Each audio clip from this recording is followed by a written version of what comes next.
Chris Christodoulou from Ashmore Residential in Hampstead and author of the Hampstead Property blog. The change in attitudes for a generation of Britons towards home ownership no longer equates to success. Around 75% of workers are prepared to relocate cities to find work, whilst 25% of 16 to 34-year-olds aim to have 12 jobs in their career. Owning a home makes these life goals considerably less achievable. This has led to a huge growth in the private rented sector over recent years and is now an industry worth nearly £1.3 trillion. Bricks and mortar still have the allure for those with little faith in stocks and shares, and in this episode I'll be talking about what would-be investors need to know about buy-to-let. Rule number 1. Learn about the pros and cons. The Bank of England slashed its interest rates to a record low of 0.25%, further to the result of the EU referendum last June.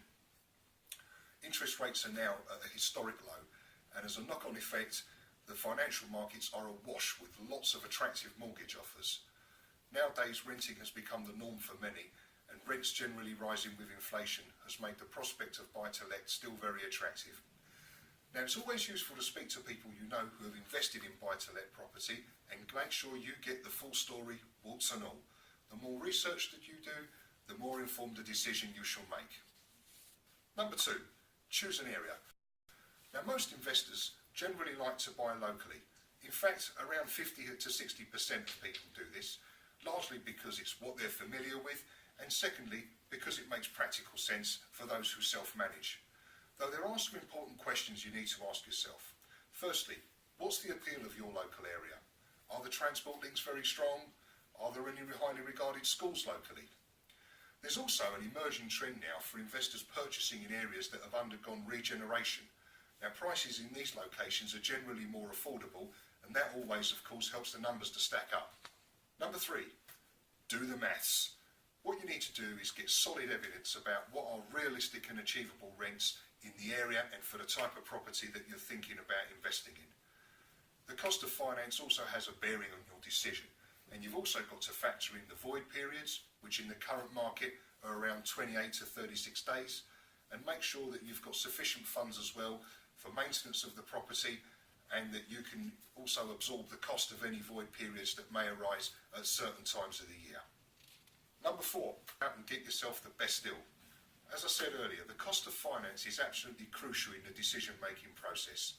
Now, there are a vast range of products out there in the mortgage market, but my advice is speak to an independent broker and take your time to get as much information as possible and make sure you get the best available options at the time.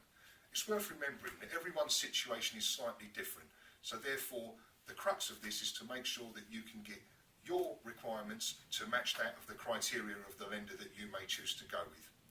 Now, in the current market, it's probably wise to go for a fixed term deal that will help you to consolidate your finances, certainly for the first 3 to 5 years, until such time that the investment starts to mature, and also to provide a buffer against any future rate rises, as they will happen. A good broker will also have access to certain mortgage products that you might not necessarily be offered as a retail customer who just walks into one of the high street banks. Rule number 5, know your customer. Your tenant is your customer. Ensure that it's right for the needs of the occupants. For example, if you're looking at buying a family house, keep it simple and unfurnished, as the tenants here are likely to have a lot of their own furniture which they're going to want to bring with them. If you're renting for the student market, then keep your fittings durable but not luxurious, or if it's professionals that you're looking to rent to, make sure the property is clean, bright and functional, and that the kitchens and bathrooms have got all the mod cons. 6. Yield. Yield is the yardstick. Now, fundamentally, you should be investing for income. In most cases, buy-to-let mortgages are offered on an interest-only basis. Where your income provides a good surplus, all the expenses that you'll incur over a year, like professional fees, maintenance, ground rent and service charges, could be used to meet all these costs.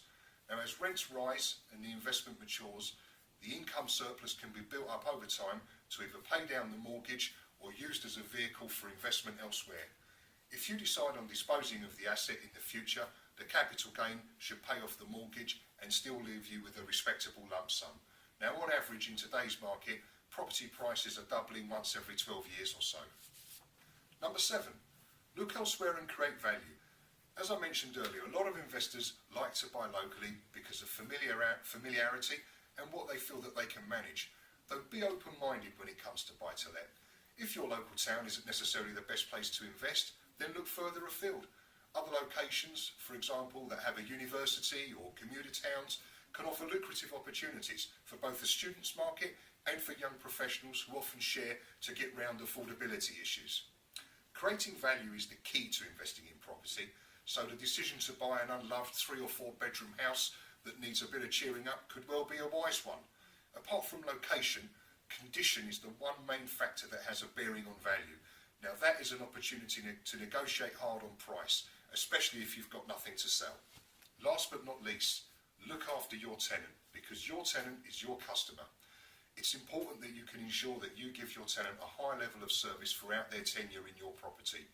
Keeping the place in good condition and being prompt with repairs is also going to help to keep your occupancy rates as high as possible, which is really the goal of all landlords, to keep your tenant in your property for as long as is possible. A good tenant should appreciate the value of the service you offer and is less likely to leave, and also will help you to avoid the void, which is the bane of all landlords. In some cases, good relations with your tenants could even result in recommendations and referrals, with some tenants even introducing their friends and associates to your property should they decide to leave. If you've got any friends or relatives or associates who are looking to invest in property, then please share this video with them, and thanks for watching.